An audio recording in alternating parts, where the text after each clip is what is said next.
आज है 26 जुलाई 2026 दिन रविवार।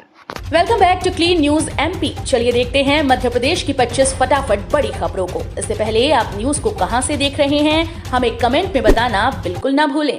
साथ ही हमारे फेसबुक पेज को भी फॉलो करें। फेसबुक पेज का लिंक डिस्क्रिप्शन में दिया गया है। धर्मेंद्र प्रधान के इस्तीफे पर एमपी में जश्न, जबलपुर इंदौर में छात्रों ने बांटी मिठाई।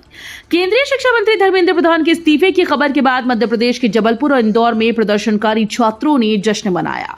जबलपुर में छात्रों ने मिठाई बांटकर इसे लोकतंत्र की जीत बताया। वहीं इंदौर के भंवरकुआं में आंदोलन कर रहे छात्रों ने खुशी जाहिर की। छात्रों का कहना है कि अगर सत्ता में बैठे लोग गलत फैसले करेंगे तो जनता विरोध के जरिए अपनी आवाज उठा सकती है। इन आंदोलनों को लेकर राजनीतिक प्रतिक्रियाएं भी तेज हो गई हैं। एमपी के इंटर्न डॉक्टर का अल्टीमेटम, स्टाइपेंड नहीं बढ़ा तो भूख हड़ताल। मध्य प्रदेश में इंटर्न डॉक्टर्स ने स्टाइपेंड बढ़ाने की मांग को लेकर आंदोलन तेज कर दिया। गांधी मेडिकल कॉलेज और हमीदिया अस्पताल के इंटर्न डॉक्टर्स का कहना है कि उन्हें हर महीने सिर्फ 14,337 रुपए मिल रहे हैं, जबकि दूसरे राज्यों में स्टाइपेंड 21,000 से 44,000 रुपए तक है। डॉक्टर्स ने सरकार से न्यूनतम 30,000 रुपए स्टाइपेंड करने की मांग की। मांगे पूरी न होने पर इंटर्न डॉक्टर्स ने भूख हड़ताल शुरू करने की चेतावनी दी। नए स्कूल भवन में गूंजे शिक्षा के सपने, मंत्री विजय शाह ने गिनाई सरकार की उपलब्धियां। रतलाम के बिरमावल गांव में शनिवार को 34 करोड़ रुपए की लागत से बने सांदीपनी विद्यालय का लोकार्पण किया गया। प्रभारी मंत्री विजय शाह ने नए स्कूल परिसर का उद्घाटन किया। कार्यक्रम में एमएसएमई मंत्री चैतन्य काश्यप और विधायक मथुरालाल डामर भी मौजूद रहे। इस दौरान मंत्री विजय शाह ने विद्यार्थियों और ग्रामीणों को संबोधित करते हुए शिक्षा व्यवस्था की तारीफ की। उन्होंने कहा कि बच्चे भाग्यशाली हैं कि उन्हें बेहतर सुविधाओं वाले स्कूल्स में पढ़ने का मौका मिल रहा है। युवाओं को जल्द मिलेगा न्याय, परीक्षा घोटाले और पेपर लीक केस 3 महीने में निपटाने की तैयारी। मध्य प्रदेश सरकार ने पेपर लीक और परीक्षा से जुड़े मामलों में बड़ा फैसला लिया। मुख्यमंत्री डॉक्टर मोहन यादव ने ऐलान किया कि प्रदेश में 4 फास्ट ट्रैक कोर्ट बनाए जाएंगे। ये कोर्ट भोपाल, इंदौर, जबलपुर, ग्वालियर में स्थापित होंगे। सरकार का लक्ष्य है कि पेपर लीक और परीक्षा संबंधी मामलों का निपटारा सिर्फ 3 माह के भीतर किया जाए। मुख्यमंत्री ने कहा कि युवाओं से जुड़े न्यायिक फैसले तेजी से होना समय की जरूरत है। मोहन सरकार ने बदली जिम्मेदारियां, नीरज मंडलोई को ग्लोबल इन्वेस्टर समिट की कमान। मध्य प्रदेश के नए मुख्य सचिव अशोक बरनवाल के पद संभालते ही बड़ा प्रशासनिक बदलाव किया गया। मुख्यमंत्री डॉक्टर मोहन यादव से चर्चा के बाद 20 वरिष्ठ आईएएस अधिकारियों को नई जिम्मेदारियां सौंपी गई। मुख्यमंत्री के एसीएस नीरज मंडलोई को ग्लोबल इन्वेस्टर समिट 2027 के आयोजन की जिम्मेदारी दी गई। साथ ही उन्हें उद्योग और एमएसएमई विभाग भी सौंपा गया। वहीं राघवेंद्र सिंह को वन विभाग का प्रधान सचिव बनाया गया। 28 जुलाई को निशातपुरा रेलवे स्टेशन का लोकार्पण, 3 लाख यात्रियों को मिलेगी बड़ी राहत। भोपाल के निशातपुरा रेलवे स्टेशन का लंबे समय से चल रहा इंतजार अब खत्म होने जा रहा है। करोड़ों रुपए की लागत से तैयार इस स्टेशन का लोकार्पण मुख्यमंत्री डॉक्टर मोहन यादव 28 जुलाई को करेंगे। पहले कार्यक्रम 26 जुलाई को प्रस्तावित था, लेकिन मुख्यमंत्री की व्यस्तता के चलते तारीख बदली गई। स्टेशन शुरू होने से करीब 3 लाख लोगों को सीधा फायदा मिलेगा। यहाँ यात्रियों के लिए जरूरी सुविधाएं पहले ही तैयार की जा चुकी हैं। दतिया उपचुनाव में गरजे सीएम मोहन यादव, बोले कांग्रेस अपने कर्मों से डूबी। दतिया उपचुनाव को लेकर सियासी माहौल गर्मा गया। मुख्यमंत्री डॉक्टर मोहन यादव शनिवार को दतिया पहुंचे और चुनावी सभा को संबोधित किया। उन्होंने कांग्रेस पर जमकर निशाना साधते हुए कहा कि कांग्रेस को जनता की नहीं सिर्फ सत्ता की चिंता रहती है। सीएम ने आरोप लगाया कि कांग्रेस ने झूठे वादों से क्षेत्र के विकास को रोक दिया था और उन्होंने जनता से भाजपा के पक्ष में समर्थन करने की अपील करते हुए कहा कि अब दतिया को नंबर 1 बनाने का समय है और पुराने हिसाब का जवाब देना है। एमपी के 3 विभागों में बड़ा बदलाव, नए सेटअप की तैयारी से बढ़ी हलचल।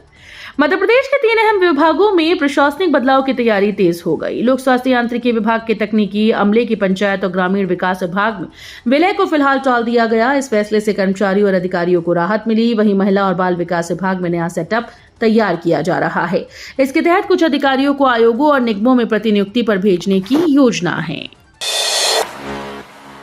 एमपी फोर्टिफाइड चावल घोटाले में शिकंजा तेज, एसआईटी ने 3 आरोपियों को किया गिरफ्तार। मध्य प्रदेश के बहुचर्चित फोर्टिफाइड चावल घोटाले में एसआईटी की कार्रवाई तेज हो गई। एथेनॉल के नाम पर सरकारी चावल की कथित हेराफेरी मामले में 3 आरोपियों को गिरफ्तार किया गया। इनमें बालाघाट के हर्ष राइस इंडस्ट्री के साझेदार विनोद शर्मा, संचेती राइस मिल संचालक राजेश संचेती और नंदगोपाल राइस मिल के संचालक सोनू जैन शामिल हैं। वहीं पूर्व मंत्री रामकिशोर कावरे के परिवार से जुड़े लोगों से पूछताछ के बाद जांच का दायरा बढ़ गया। जबलपुर हाईकोर्ट की सख्ती का असर, एनएचएआई ने 70% तक घटाया टोल टैक्स। बाधा सड़क के बावजूद टोल वसूली के मामले में जबलपुर हाईकोर्ट की सख्ती का असर देखने को मिला। राष्ट्रीय राजमार्ग 45 पर शाहपुरा आरोबी के क्षतिग्रस्त हिस्से को लेकर सुनवाई के बाद एनएचएआई ने टोल टैक्स में बड़ी कटौती की। कई जगहों पर टोल राशि 70% तक कम कर दी गई। कोर्ट ने आरोबी मरम्मत कार्य में तेजी लाने के निर्देश दिए। हालांकि सुरक्षा कारणों से पौड़ी रेलवे गेट खोलने की मांग को मंजूरी नहीं मिली। 10.59 करोड़ का पुल अधूरा, बारिश में बहा डायवर्जन, ग्रामीणों की बढ़ी मुश्किलें। छतरपुर जिले के गौरीहार सरवई मार्ग पर केल नदी का पुल अब सवालों की घेरे में है। 10.59 करोड़ रुपए की लागत से बन रहा यह पुल तय समय सीमा के 8 महीने बाद भी अधूरा पड़ा है। मानसून आते ही हालात और खराब हो गए। प्रशासन द्वारा बनाया गया अस्थायी डायवर्जन पहले ही तेज बारिश में बह गया, जिससे ग्रामीणों और यात्रियों की परेशानी बढ़ गई। रिफाइनरी देगी 8 कचरा गाड़ियां, नपा खुद संभालेगी डोर टू डोर कचरा कलेक्शन। नगर में डोर टू डोर कचरा कलेक्शन व्यवस्था में बड़ा बदलाव होने जा रहा है। अभी ये काम रैम की कंपनी के जरिए कराया जा रहा है, लेकिन जल्द ही नगर पालिका खुद इसकी जिम्मेदारी संभालेगी। इसके लिए रिफाइनरी प्रबंधन ने सीएसआर के तहत 8 कचरा गाड़ियां देने की मंजूरी दी। इसमें 60 डीजल और 1 इलेक्ट्रिक वाहन शामिल हैं। एक गाड़ी पहले ही एसबीआई बैंक से मिल चुकी है। नई गाड़ियां मिलने के बाद नपा को हर महीने करीब 3 लाख और सालाना 30 से 35 लाख रुपए की बचत होगी। रेलवे के दावों पर सवाल, खराब सीट और गंदे शौचालय से यात्री परेशान। ट्रेन में बेहतर सुविधाओं के रेलवे के दावों के बीच जनशताब्दी एक्सप्रेस की बदहाल व्यवस्था सामने आई। यात्री हर्षित सिंह ने 12062 जनशताब्दी एक्सप्रेस के D7 कोच की बर्थ नंबर 61 की तस्वीर सोशल मीडिया पर साझा कर सवाल उठाए। उन्होंने फटी सीट, खराब चार्जिंग पॉइंट और गंदे शौचालय जैसी समस्याओं का जिक्र किया। यात्री का कहना है कि पूरा किराया देने के बाद भी सुविधाजनक सफर नहीं मिल रहा है। इंदौर जू में आएगा एक सींग वाले गैंडे का जोड़ा, बढ़ेगा वन्य जीवों का आकर्षण। इंदौर का कमला नेहरू प्राणी संग्रहालय आने वाले समय में और खास बनने जा रहा है। केंद्रीय चिड़ियाघर प्राधिकरण के एनिमल एक्सचेंज कार्यक्रम के तहत यहां कई दुर्लभ प्रजातियों को लाने की तैयारी चल रही है। सबसे बड़ा आकर्षण एक सींग वाले गैंडे का जोड़ा होगा, जो मध्य प्रदेश के किसी भी चिड़ियाघर में पहली बार देखने को मिलेगा। इसके अलावा हिप्पोपोटेमस सतीश को भी करीब 700 किलोमीटर दूर से इंदौर लाने की योजना है। इंदौर रानीसराय के पेड़ों को राहत, हाईकोर्ट ने काटने पर रोक रखी बरकरार। इंदौर के रानीसराय परिसर में लगे सैकड़ों हरे भरे पेड़ों को फिलहाल राहत मिल गई। हाईकोर्ट ने पेड़ काटने पर लगी रोक को बरकरार रखा। इन पेड़ों पर रहने वाले परिंदों को पहले मिली राहत आगे भी जारी रहेगी। सुनवाई के दौरान इंदौर मेट्रो रेल कॉर्पोरेशन ने बताया कि एनजीटी से पेड़ काटने की अनुमति मिल चुकी है। इस पर कोर्ट ने अनुमति की प्रति पेश करने के निर्देश दिए। कोर्ट ने दस्तावेज जमा करने के लिए 2 सप्ताह का समय दिया है। मरीजों को बड़ी राहत, अस्पताल में ही होंगी खून मूत्र समेत जरूरी जांचें। ग्वालियर के बिरला नगर सिविल अस्पताल में मरीजों को जल्द बड़ी सुविधा मिलने वाली है। अस्पताल में पैथोलॉजी लैब शुरू करने की तैयारी है। शासन से मंजूरी मिलने के बाद जरूरी मशीनों की सप्लाई शुरू हो चुकी है। अस्पताल प्रबंधन के अनुसार जुलाई के अंत तक लैब शुरू हो जाएगी। इसके बाद मरीजों को रक्त मूत्र और अन्य जरूरी जांचों के लिए निजी लैब या दूसरे अस्पतालों का रुख नहीं करना होगा। सिंधिया संपत्ति विवाद में 78 साल पुराना कोवेनेंट बना केंद्र, रियासतों के दस्तावेज पर नजर। सिंधिया राजघराने की संपत्ति विवाद में 78 साल पुराना कोवेनेंट दस्तावेज फिर से चर्चा में आ गया। वर्ष 1948 में ग्वालियर, इंदौर, मालवा की रियासतों को मिलाकर संयुक्त राज्य मध्य भारत का गठन इसी समझौते के आधार पर किया गया था। इस कोवेनेंट में शासकों की परिषद के गठन का प्रावधान किया गया था। इसमें ग्वालियर के महाराजा को पहला राज प्रमुख और इंदौर के महाराजा को वरिष्ठ उपाध्यक्ष बनाया गया था। अब इसी ऐतिहासिक दस्तावेज को संपत्ति विवाद के समाधान में अहम माना जा रहा है। भोपाल के कोलार में मेडिकल स्टोर पर छापा, बिना पर्ची बिक रही प्रतिबंधित नशीली दवाइयां जब्त। भोपाल के कोलार थाना क्षेत्र में पुलिस और ड्रग विभाग ने संयुक्त कार्रवाई करते हुए एक मेडिकल स्टोर से प्रतिबंधित नशीली दवाइयां जब्त की हैं। जांच में सामने आया कि दुकानदार बिना डॉक्टर की पर्ची के इन दवाओं की बिक्री कर रहा था। कार्रवाई के दौरान बड़ी मात्रा में प्रतिबंधित दवाएं बरामद की गई। इस कार्रवाई के बाद इलाके की अन्य मेडिकल दुकानों में भी हड़कंप मच गया। मध्य प्रदेश में चल रहे नशा विरोधी अभियान के बीच प्रशासन लगातार अवैध बिक्री पर नजर बनाए है। 100 साल पुराने मंदिर की जमीन पर कॉम्प्लेक्स प्रस्ताव का विरोध, प्रशासन से पुनर्विचार की मांग। भोपाल के पुराने शहर स्थित करीब 100 साल पुराने कमाली माता मंदिर की जमीन पर प्रस्तावित शॉपिंग कॉम्प्लेक्स को लेकर विवाद बढ़ गया। भोपाल सांसद आलोक शर्मा ने मंदिर भूमि के व्यावसायिक उपयोग का विरोध करते हुए प्रशासन से फैसले पर पुनर्विचार की मांग की। सांसद ने कहा कि मंदिर की आस्था और धार्मिक महत्व को ध्यान में रखा जाना चाहिए। उन्होंने मंदिर ट्रस्ट के बैंक खातों की जांच की भी मांग की। महाकाल सवारी को देखते हुए बड़ा फैसला, 7 सितंबर को पूरे जिले में रहेगा अवकाश। उज्जैन में सावन और भादो माह के दौरान निकलने वाली बाबा महाकाल की सवारी को देखते हुए जिला प्रशासन ने बड़ा फैसला लिया। श्रद्धालुओं की बढ़ती भीड़ और ट्रैफिक व्यवस्था को ध्यान में रखते हुए अगले 2 महीनों तक हर सोमवार को सभी स्कूल बंद रहेंगे, जबकि रविवार को नियमित कक्षाएं संचालित होंगी। ये व्यवस्था सरकारी और निजी दोनों स्कूल्स पर लागू होगी। वहीं 7 सितंबर को शाही सवारी के अवसर पर पूरे उज्जैन जिले में अवकाश घोषित किया गया है। प्रशासन ने ये कदम बच्चों और अभिभावकों की सुविधा के लिए उठाया है।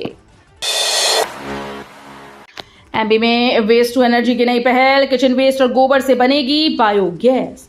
मध्य प्रदेश में वेस्ट टू एनर्जी की दिशा में नई पहल शुरू हुई। राजमाता विजयाराजे सिंधिया कृषि विश्वविद्यालय जैविक कचरे के वैज्ञानिक उपयोग का मॉडल तैयार कर रहा है। इस परियोजना के तहत घरों से निकलने वाले किचन वेस्ट और गोबर से बायोगैस बनाई जाएगी, जिसका इस्तेमाल रसोई गैस के रूप में किया जाएगा। विश्वविद्यालय ने Savitri renewable energy private limited के सहयोग से इंदौर कृषि महाविद्यालय परिसर में प्लांट स्थापना शुरू की।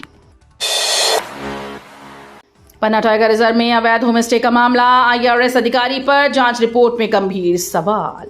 मध्य प्रदेश के पन्ना टाइगर रिजर्व में अवैध निर्माण का मामला सामने आया। जांच समिति की रिपोर्ट के अनुसार भारतीय राजस्व सेवा के वरिष्ठ अधिकारी श्री निवास कुमार और उनकी पत्नी हिमानी ने इको सेंसिटिव जोन में बिना अनुमति आलिशान होमस्टे बनाया। रिपोर्ट में बताया गया कि करीब 4.9 एकड़ जमीन वर्ष 2018 से 22 के बीच खरीदी गई, लेकिन इस प्रक्रिया में वन विभाग से जरूरी अनुमति नहीं ली गई। ग्वालियर में फर्जी सिम का बड़ा खेल, एक चेहरे ने बना लिए कई हुलिये। ग्वालियर चंबल अंचल में फर्जी सिम कारोबार का हैरान कर देने वाला मामला सामने आया। डिपार्टमेंट ऑफ टेलीकम्युनिकेशन के ऑपरेशन फेस में 2 ऐसे चेहरे चिन्हित किए गए जिन्होंने मिलकर 491 फर्जी सिम एक्टिवेट कराई। इनमें ग्वालियर के एक सिम कारोबारी ने अपनी पहचान छिपाने के लिए मूंछ, हेयर स्टाइल और एआई एडिटिंग की मदद से बार बार हुलिया बदला और अकेले 246 फर्जी सिम बेच दी। मध्य प्रदेश में ट्रेन लेट तो बम्पर बढ़ा, बसेस का किराया, महाराष्ट्र और गुजरात जाने के लिए नई दरें लागू। मध्य प्रदेश में यात्रा करने वाले यात्री इन दिनों महंगाई की दोहरी मार झेल रहे हैं। एक तरफ प्रदेश में बस किराया बढ़ाने की मांग लगातार जोर पकड़ती जा रही है। सरकार की तरफ से आश्वासन के बावजूद किराए में बढ़ोतरी न होने से नाराज मध्य प्रदेश बस ओनर्स एसोसिएशन ने 26 जुलाई को बैठक बुलाई है, जिसमें किराया बढ़ना लगभग तय माना जा रहा है। विभिन्न इलाकों में जारी बारिश के चलते इंदौर और रतलाम मंडल की 50 से ज्यादा ट्रेन रद्द करनी पड़ी, जिसके चलते ट्रेन में यात्रा करने वाले यात्री बस में सफर करने को मजबूर हैं। इसी का फायदा उठाते हुए इंदौर से गुजरात की ओर जाने वाली बसेस का किराया प्राइवेट ऑपरेटर्स ने बढ़ा दिया है। भोपाल में 30,000 दुकानें होंगी जब्त, एक नोटिस पर सीलिंग का खतरा, कारोबारी टेंशन में। राजधानी भोपाल के रिहायशी इलाकों में वर्षों से संचालित अवैध व्यावसायिक प्रतिष्ठानों पर कार्रवाई की तैयारी शुरू है। नगर निगम ने पहले चरण में अरेरा कॉलोनी, रोहित नगर और बावड़िया कला के 429 दुकानों, कार्यालय, बैंक, शोरूम को नोटिस जारी किए। नगर निगम ने कहा कि 27 जुलाई तक वैध दस्तावेज प्रस्तुत करें। ऐसा न करने पर नगर निगम भवनों को खाली कराकर तत्काल सील करेगा। इस कार्रवाई से शहर के करीब 30,000 कारोबारियों में हड़कंप मच गया है। मध्य प्रदेश में कुपोषण खा रहा बच्चों की हाइट, अकेले इंदौर में 40,000 बच्चे प्रभावित। मध्य प्रदेश के नौनिहालों को पोषण आहार दिए जाने के बावजूद जहां 1.3 लाख से ज्यादा बच्चे कुपोषित हैं, वहीं अकेले इंदौर जैसे शहर में ऐसे करीब 40,000 से ज्यादा कुपोषित बच्चों में लंबाई न बढ़ने की समस्या देखी गई। बच्चों की लंबाई न बढ़ने का सबसे बड़ा कारण यहां कुपोषण को माना जा रहा है। खान पान के लिहाज से सबसे समृद्ध कहे जाने वाले इंदौर जिले के ग्रामीण इलाकों में रहने वाले बच्चों को पोषण आहार ही नहीं मिल पा रहा है। आंगनबाड़ियों में स्थिति यह है कि सेब, परमस से लेकर दूषित खाद्य सामग्री बच्चों को परोसी जा रही है। तो ये थी आज की 25 फटाफट बड़ी खबरें। अगर आपको न्यूज पसंद आई हो तो वीडियो को लाइक और शेयर जरूर करें। धन्यवाद।